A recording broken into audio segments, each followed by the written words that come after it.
I'm CT. When I'm not hosting podcasts, I live in the real world. I mean, everybody has to have a job, right? Mine is CS, customer service. You know, solutions, relationships, while keeping your team motivated to keep a constant connection with each and every person who has chosen to step into your store. Episode number 88, Con Job, Rooftop Intruders, and Stolen Shrimp? This is C.T.C.S.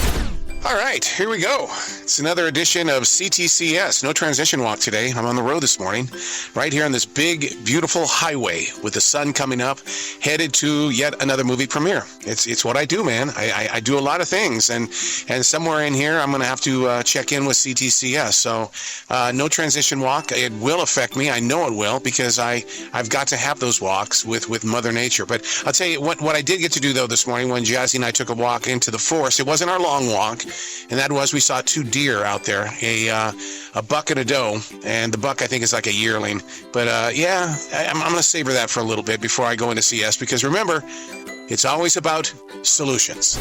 All right, here we go, back in the store. And, one of the things I wanted to pay attention to when I first got here was to find out how everybody was feeling. I've been doing a lot of research on this thing called HMPV, which is a virus in your lungs. And because, the coughing, the little bit of a fever, and your lungs are just feeling stuffy and you're breathless. And so, sure enough, there are people in the store on our team that have got the same exact symptoms. And it's like, okay, well, what is it? Well, I know one thing, there's no cure for it. Look it up.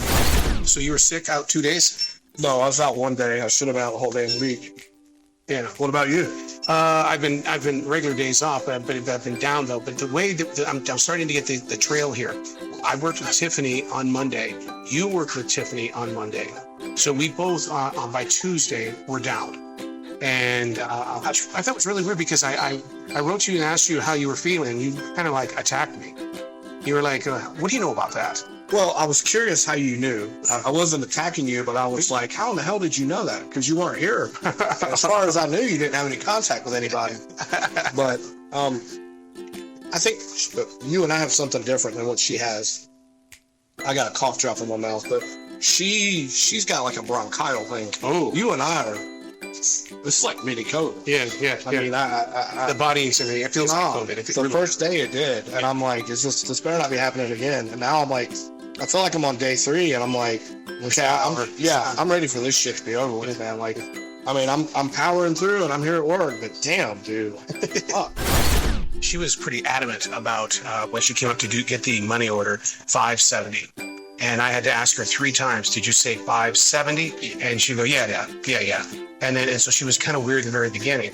Now, I did the money order. I did the 2-time charges from fee. Right. So, but when she came back in with her app, it said that $569 was taken out. But she had to do 2 different credit cards. There's no way that we only took $1 away. No, it would have taken all of it, or it would have asked you to accept a partial payment, which it wouldn't do unless it was like a gift card. So, do you think Sheila was trying to scam us?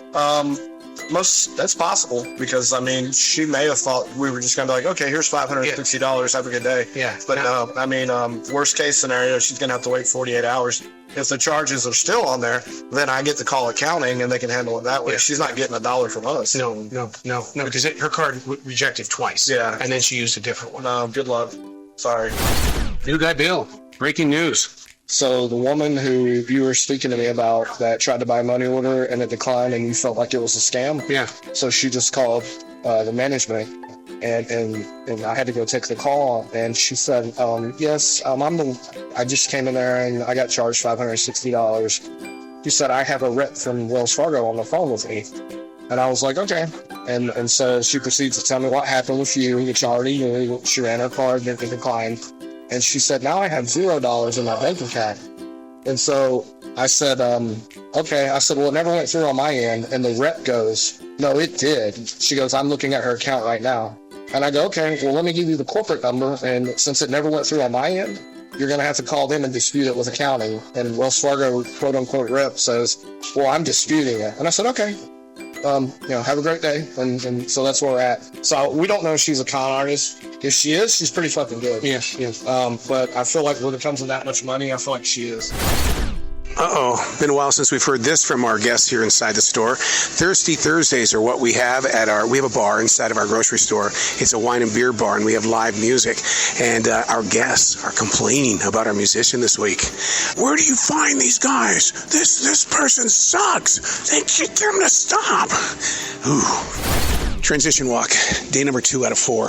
Oh my God. The life that I lead before I go into CS. Had 5 incredible interviews today for my podcast. Musicians, actors, survivalists. Come on, man, it's all about the content. The things that I learn from having these conversations. Man, I take it directly to the front line, right there, with our guests that come in the store, because you don't want to be that bump on a log when you're communicating with another human being. I want to be filled with information that I can use as a connection maker, conversation. And hopefully that little invisible string that you've got by doing these stupid interviews, maybe that'll be a reason they'll come back to the store. It's about connection, man. Yeah, maybe that's what it is. Instead of customer service, why don't we just say connection? Creatures of habits. A lot of them around these days. Creature of habit is somebody who comes into the store, is always 25 cents to 50 cents short, and they stand there looking at you, expecting you to go ahead and just, wave off the 50 cents. But you end up going out to your car, you don't want your tail off. You go out to the car, you look through the car looking for 50 cents, but, when it happens over and over again, and it happens daily, it eventually just gets inside your soul. Creatures of habit. Here we are again with Instacart. Every week, there's at least 2 to 3 people who do something wrong on their app, and because of that, we're putting away $300 and $400 worth of groceries. Somebody needs to straighten that out. Either that, or if you are shopping for Instacart and you screw up on your app, you put it away, because you're using our money and our time to do what you did. So Pringles has a brand new flavor. It's Minecraft Suspicious Stew. Any idea what it tastes like? No. All right, we got to try it. We got to make it work here. Sour cream? You think it's sour cream? No. Well, my worst fear is it's going to be a combination of all their flavors. Kind of feels like a barbecue Pringle. Let's do it. You want to try one, Deshaun? Yeah, let's do it. There's no flavor. Oh, whoa. That comes in. It's got a secondary bite. You don't like it, Deshaun? I like it, but it's like barbecue. It's like stale barbecue. Okay, so it's Pringles Minecraft Suspicious Stew. So you don't know what it is. Now, we've already tasted it. Oh. So I'll let you... I'm kind of intrigued. Okay, you're going to have to need more than one. So Okay. Yeah, it's going to take a couple for it to really set in. It's like barbecue right now. Okay, there's the barbecue. Has the bite come in yet? And jalapeno. Yeah, It tastes good. I don't taste the jalapeno either. you don't taste the jalapeno? It's like a little tingle. I don't taste the jalapeno. It just tastes It's like a cheddar jalapeno barbecue. It tastes like a burger. 8:35 p.m. We've got alarms going off in the building. Somebody is up on the roof at this point in time. Security has been notified, and we're headed into the back of the building to see what's going on as we go up the ladder. So we called security. So do you want them to come in here? Yeah, they're here in the back. Yeah. So you wanted to bring it back here. So was that you? Is it up there? No, they're gone. They must have been on the roof. Yeah, 2 girls on the roof. You got 2 girls up there? Two girls. You sure it's 2 girls? One's emo, one's really young. Probably guys. They're like 2 boys. Did you go up on the roof? Yeah, Yeah, yeah. so I just did this now, yeah. And so you saw 2 people. Yeah. Well, when I went up, they jumped down. They ran down this way. That's crazy shit. So what I'm thinking is they go up top somewhere, Michael's or something, and head their way up here. I mean, the Spider-Man movie's about to finish, and you know they're going to be coming in this direction. Yeah. And if they know the way to the roof, I mean, how many more kids are up there? Well, that's what I was telling him. I was like, I know, I can't think of the Blackhawk? We're Blackhawk. Yeah. Blackhawk and Walgreens, they were doing it over there. So, but I guess somebody said something, so they stopped to, lock the ladder or whatever, so they can't climb over there. Right. But, so they must have figured out this one over here and came over here. Oh man, that's the first time I've ever heard the alarms go off because somebody was on the roof. Transition walk, day number 3 out of 4. Bad night last night. Ended on the wrong foot. It did. When I was leaving that store last night, I was not in a good spot at all. And it continued all night into the day. Been doing some really deep riding this morning. Thank God I'm on this transition walk. We all need to go on these things, man, because you take those bad moments where the people you're working with have shattered your trust. And now you got to walk back in there? I don't know, man. The monsters are speaking. We just had a visit from a man and woman who came into the store pretty frantic. I mean, like really worried. They were wearing it really, really hard. And the reason why is because somebody had stolen his wallet and they are trying to use his credit cards. And so they're rushing in to look at our videos to find out who in the store is trying to use their card even as we speak. And we're sitting there, we're looking around to find out in self-checkout, anybody at the registers. And they said, well, we got to see the video. We got to see the video. And then for some reason out of nowhere, the wife goes, are we at store 35? And the answer is no. They had the wrong store. So what we wanted to do, customer service, extending our hand, is calm down. Let's have a short little conversation. I realize he was in a big rush, but he doesn't need to get out on that busy road out there and, rush down to the nearest store. This is one of my biggest mysteries when it comes to stocking the shelves. Why is C.T.C.S the energy drink in HBC, where the makeup is, the shampoo, and the razors and things like that?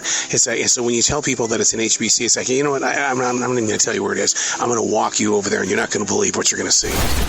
Okay, I just found out why C.T.C.S is in the HBC, and it's because it is a health drink. So health, beauty, see, cosmetics, see what I mean? So it's in the right place. We just have to get it a little bit more visible to people so they can find it a lot easier.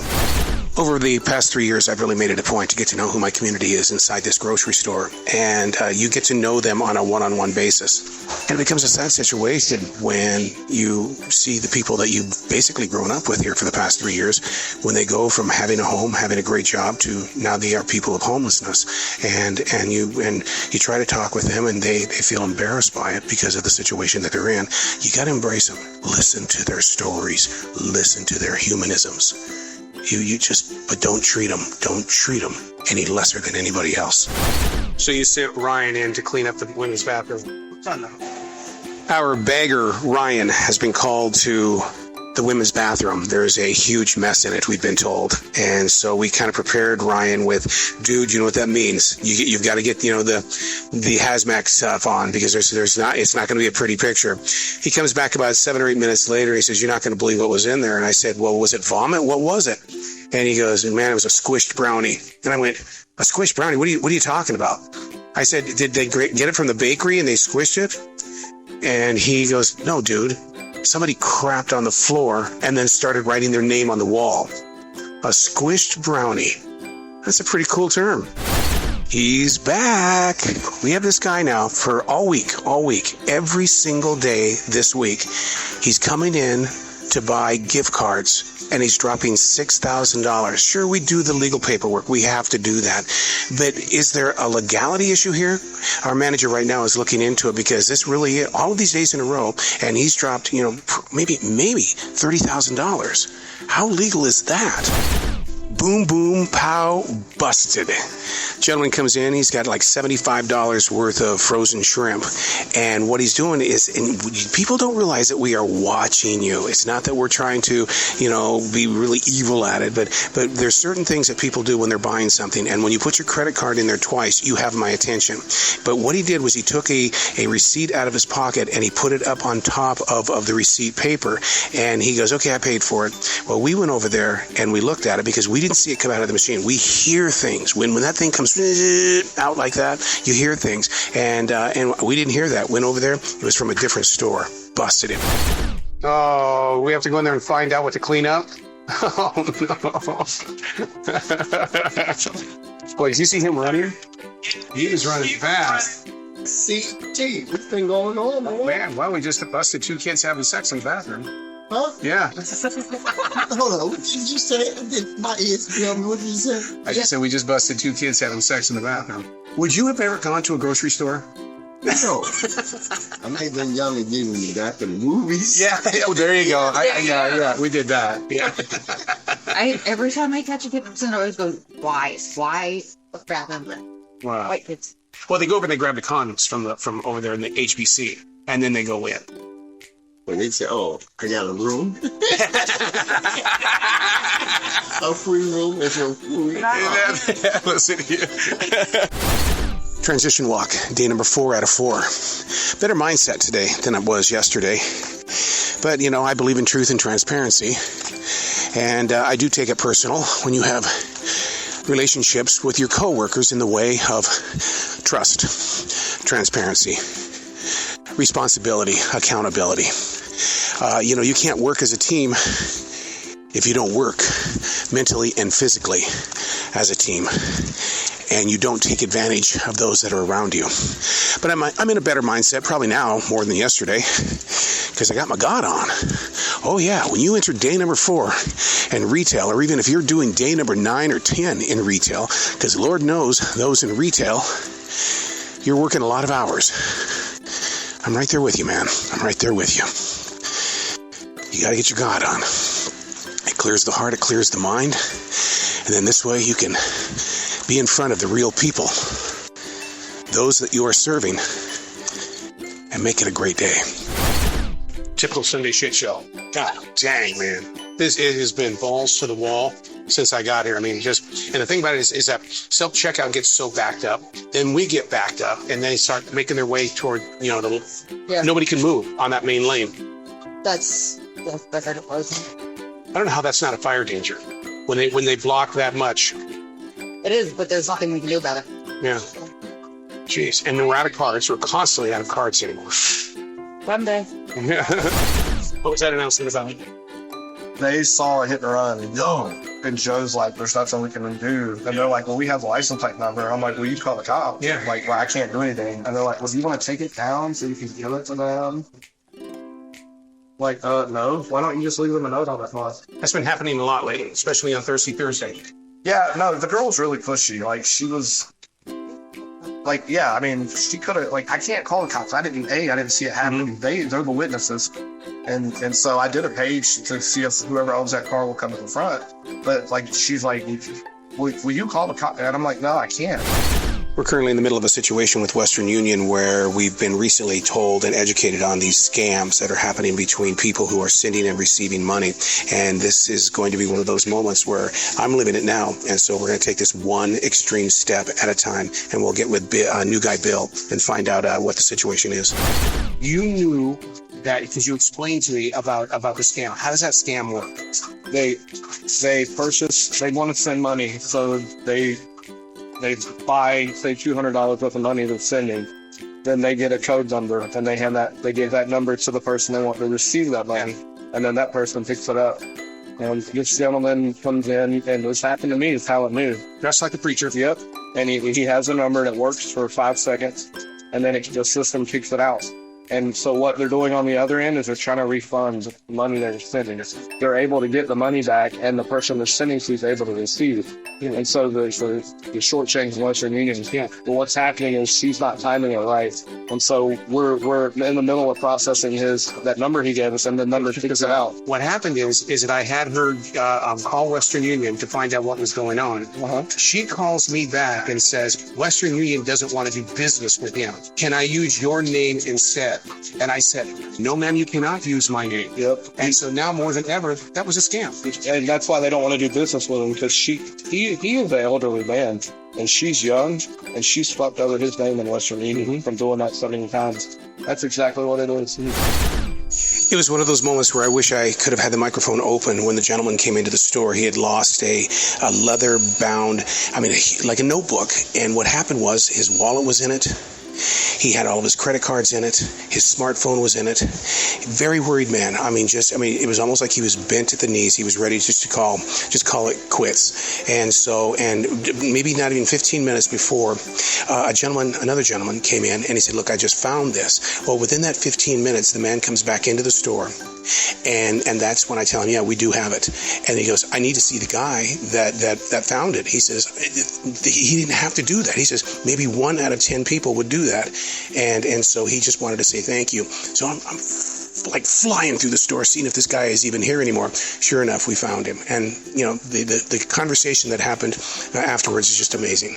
Well, there you go. Another exciting edition of C.T.C.S. When you go into your own personal grocery store, take the time to look behind the scenes. See if you can spot the stories that are always taking place. The drama, the excitement, the challenges. They're all there. Become a part of your community by being a part of your grocery store.